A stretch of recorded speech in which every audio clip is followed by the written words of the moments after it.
Assalamualaikum warahmatullahi wabarakatuh. Berjumpa lagi dengan kami di channel Sajadah Kiai. Kali ini kami akan membahas biografinya Kiai Haji Lanre Said, pendiri Pondok Pesantren 77. Biografi Kiai Haji Lanre Said, pendiri Pondok Pesantren 77. Lanre Said, salah seorang ulama Sulawesi Selatan, dilahirkan pada 1923 m. Tidak diketahui pasti hari, tanggal, dan bulannya, di sebuah kampung bernama Ulunipa atau Manera, Salomeko, Kabupaten Bon. Anak kedua dari 7 bersaudara, dari pasangan Andi Pasenuni Petangata dengan Andi Marhana Petauga. Nama kecilnya adalah Andi Muhammad Said. Namun setelah masuk di Madrasah Arabiyah Islamiyah, Mai Sengkang, namanya dirubah oleh Kiai Haji Muhammad Asad menjadi Lanre Said. Dikisahkan, sebagaimana ditulis oleh Ilham Kadir, bahwa ibunya pernah mendapatkan Lailatul Qadar dan berdoa agar dikaruniai keturunan ulama semuanya hafal Al-Quran dan penghuni surga. Lanre Said tumbuh dan berkembang di bawah asuhan dan didikan ayahnya.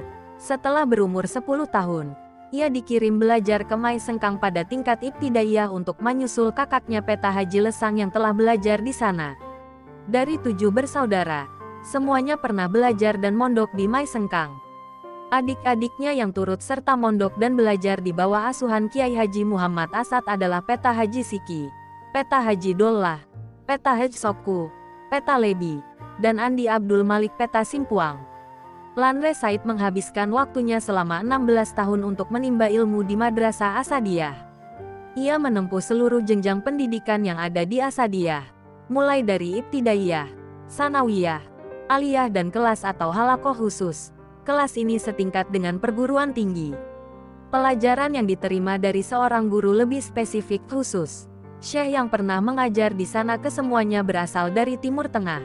Dari penelusuran penulis, mereka adalah Syekh Ahmad Al-Hafifi, merupakan ulama jebolan Al-Azhar Kairo yang langsung didatangkan dari negara asalnya, Mesir, dan Syekh Sulaiman As-Suud, merupakan ulama yang dikirim langsung dari Mekah, Saudi Arabia. Ketika umurnya yang menginjak 22 tahun, Lanre Said telah menyelesaikan seluruh jenjang pendidikan yang ada di Madrasah Arabiyah Islamiyah Sengkang. Tepatnya tahun 1945.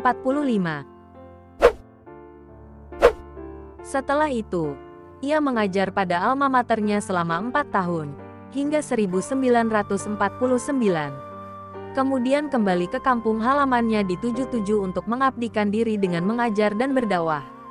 Pada tanggal 7 Agustus tahun 1953, Komandan Tentara Keamanan Rakyat (TKR) di daerah Sulawesi Selatan Abdul Qohar Muzakkar memproklamasikan penggabungan pasukan dan daerah yang dikuasainya ke dalam Negara Islam Indonesia (NII) di bawah pimpinan Kartosuwirjo yang berpusat di Jawa Barat. Dengan bergabungnya Qohar Muzakkar ke dalam NII, secara otomatis jaringan NII ini yang telah diproklamirkan Kartosuwirjo pada tanggal 7 Agustus tahun 1949 bertambah luas. Untuk menopang perjuangan NII, Kartosuwirjo membentuk angkatan bersenjata yang diberi nama Gerakan Darul Islam Tentara Islam Indonesia, DITII, yang digunakan untuk mempertahankan eksistensinya, termasuk menentang pasukan dan pemerintahan Republik Indonesia yang tidak setuju tentang perjuangan, visi, dan misi NII. Sejak awal, setelah menyelesaikan pendidikannya di Mai Sengkang, Lanre Said langsung terjun mengajar dan tidak tertarik dengan pola perjuangan DITII. Namun, Lanre Said ikut bergabung dengan DITII di bawah Komandan Qohar Muzakkar karena terpaksa dan tidak ada pilihan lain. Saat itu, sejumlah teman-temannya sudah lebih dulu bergabung dan memberikan informasi kalau Lanre Said merupakan salah satu alumni terbaik Mai Sengkang dan penguasaan hukum syariah serta berbagai macam disiplin ilmu lainnya sangat tinggi. Untuk itulah, walaupun berada nun jauh di pulau yang sangat terpencil itu, tetap saja berkali-kali anggota Qohar Muzakkar datang untuk mengajaknya ikut bergabung. Padahal, saat itu alat transportasi dan komunikasi masih sangat langka. Setelah Qohar Muzakkar dinyatakan terbunuh oleh pasukan Siliwangi pada tahun 1965, secara total pasukan dan anggota DITII di bawah kekuasaannya menyerah dan ikut kembali bergabung dalam Negara Kesatuan Republik Indonesia (NKRI). Maka, pada saat itu, Lanre Said merasa mendapatkan angin segar dan leluasa mencari tempat untuk mendirikan lembaga pendidikan. Pada tahun ini juga, Lanre Said melakukan ekspedisi pertama.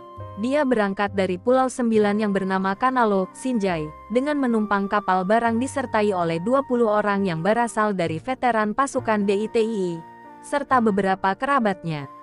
Mereka menuju Pulau Kalimantan bagian selatan, tepatnya di Kabupaten Kota Baru Kecamatan Pamukan Selatan, di sebuah kampung bernama Tanjung Salamantakan.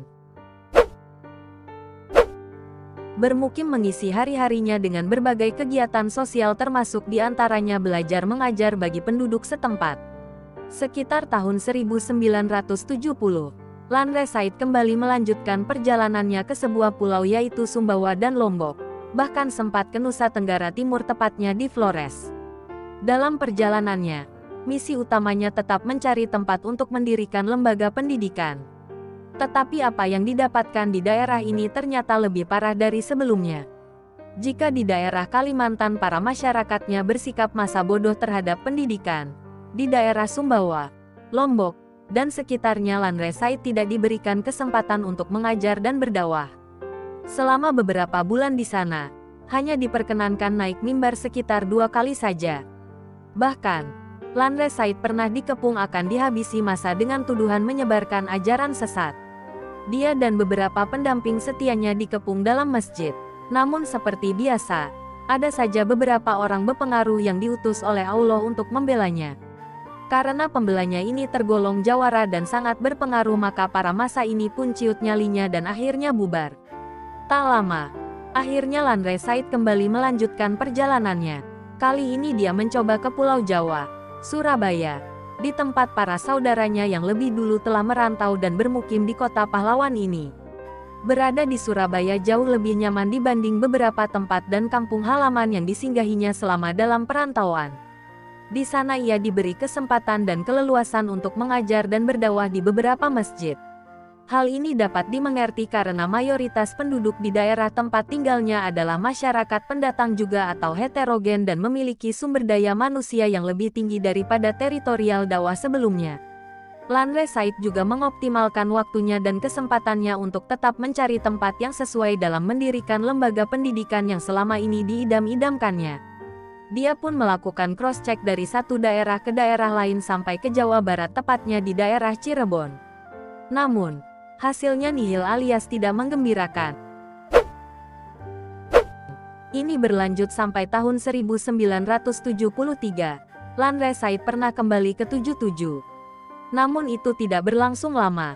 Sekadar mengantar keluarga dari istri keduanya yaitu Andi Nurhasanah Petacinong ke 77 dan 2 bulan kemudian kembali ke Surabaya hingga awal tahun 1975. Antara tahun 1973 dan 1975 tersebut, Lanre Said sudah merasa menemukan tempat yang tepat untuk mendirikan lembaga pendidikan yang selama ini menjadi obsesi dan cita-cita mulianya, yaitu kampung asal atau halamannya sendiri di 77.